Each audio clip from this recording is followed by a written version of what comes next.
Bonjour à tous les camarades, partisans, sympathisants du MC. Bonjour à mes parents, mes camarades de lutte du PPACI. Bonjour à notre très cher guide, le président Laurent Gbagbo, qui lutte pour notre souveraineté. Bonjour papa Laurent Gbagbo. Voilà. Comme je le disais tantôt, le pays va très très mal, les amis. Le pays va très mal. La Côte d'Ivoire ne va pas bien. Voilà, la Côte d'Ivoire ne va pas bien.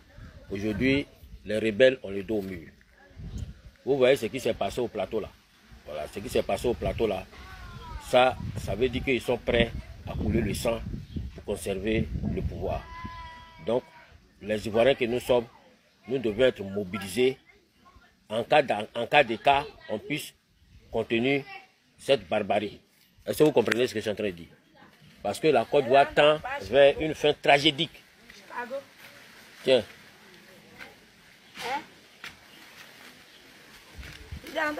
Oh. La Côte d'Ivoire tend vers une fin très tragédique. Voilà. Donc, nous devions nous mobiliser pour que vraiment notre pays ne puisse pas nous échapper. Voilà. Ça, c'est le dernier tournant qui est là. Hein. Voilà. Ils sont en train de nous montrer qu'eux, ils ont des armes. Donc, chers parents ivoiriens, soyez sans crainte. Voilà. N'ayez pas peur. Ne soyez pas intimidés. C'est une affaire. Dieu est en train de régler ça. Vous avez vu un peu ceux qu'ils ont tirés là-bas. Là. Ce sont les transporteurs, non?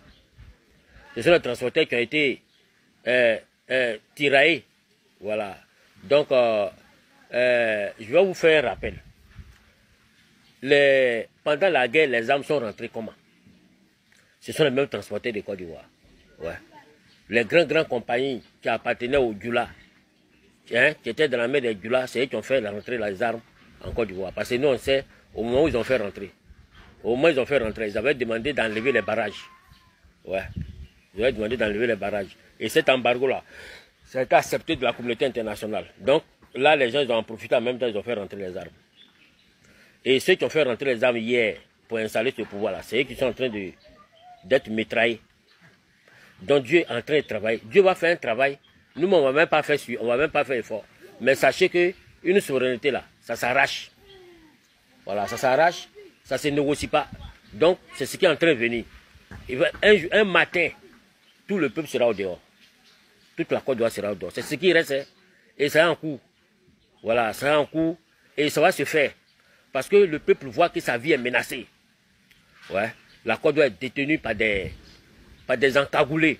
Et les hommes sans foi ni loi. Donc, il faut être vigilant, il faut être mobilisé.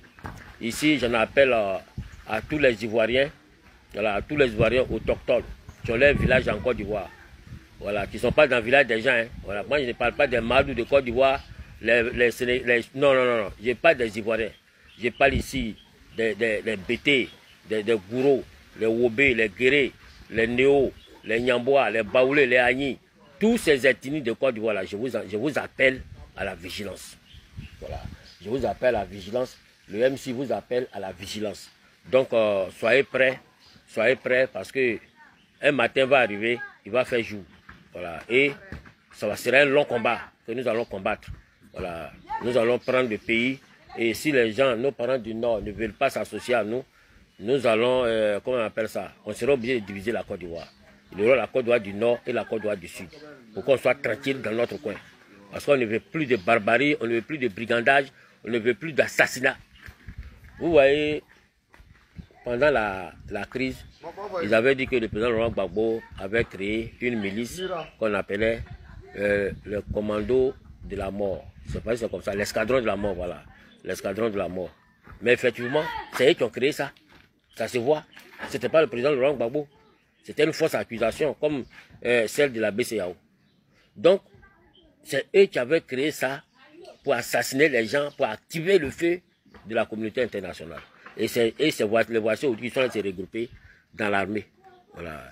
Ceux qui ont commis les gaffes, qui ont massacré les Ivoiriens hier, avec Soro Guillaume, aujourd'hui là, les voici, ils sont là. Tout le monde le voit. Donc, l'événement de plateau là, ça doit nous dire quelque chose. Voilà, Dieu va mettre par là-bas entre eux là-bas. Ils vont se dire, au moins ils sont en train de se dire là. Nous, on les prend en même temps. Voilà, on les prend en même temps, sans retarder. Donc, attendons-nous à ça. Dès qu'il y a une petite brèche seulement là, sachez que l'heure a sonné. Voilà, sachez que l'heure a sonné. Toute la Côte d'Ivoire doit être mobilisée pour chasser Ouattara et puis sa bande. C'est ce qui peut nous arranger. Sinon, aujourd'hui là, rien ne va. Voilà, rien ne va. Tout est bloqué. L'argent ne circule plus. Les entreprises ne payent pas bien les employés. Tout le monde se plaît. Tout le monde se plaît. Donc, il faut qu'on se lève. Voilà, il faut qu'on se lève. Leur mandat est fini. Voilà, leur mandat est fini depuis 2010, 2015. Voilà, leur mandat est fini. Donc, où ils sont là, ils sont plus éligibles. Voilà, donc, nous, aujourd'hui, raison pour laquelle on appelle nos parents à être vigilants. Voilà, il faut que vous soyez vigilants, chers Ivoiriens. Que vous soyez à la diaspora, que vous soyez en Côte d'Ivoire. Soyez très vigilants et attendons. Vous voyez, parce que seule la lutte libère une nation. Seule la lutte qui peut proclamer la souveraineté d'une nation. Ce n'est pas par les partis politiques, ce n'est pas par les élections. Ce n'est pas un soulèvement populaire. Pas un soulèvement populaire pour bouter, pour chasser la France de notre nation. C'est de ça qu'il est question. Voilà. Donc, il va falloir qu'on fasse d'efforts, on redouble d'efforts. Il va falloir qu'on se mette ensemble. Il faut qu'on se mette ensemble. Voilà. Les Ivoiriens doivent se mettre ensemble. Nous sommes attaqués par des voyous. On doit se mettre ensemble. Ça, il faut que chaque Ivoirien se dise ça. Voilà, donc, ce matin, je tenais à vous dire ça. Parce que nous, déjà, au MC, nous sommes pour la souveraineté ivoirienne. Donc, nous, on n'a pas confiance aux élections. Voilà, on n'a pas confiance qu'un parti politique peut défendre la Côte d'Ivoire. Jamais. Voilà, c'est des troubles, c'est des révolutions, c'est l'insurrection qui peut chasser la France de la Côte d'Ivoire. C'est tout ce que vient de citer là, qui peut vous donner la souveraineté ivoirienne. Voilà, ça, on doit l'avoir. Et on doit accompagner notre président Laurent Gbagbo à Port-Boué.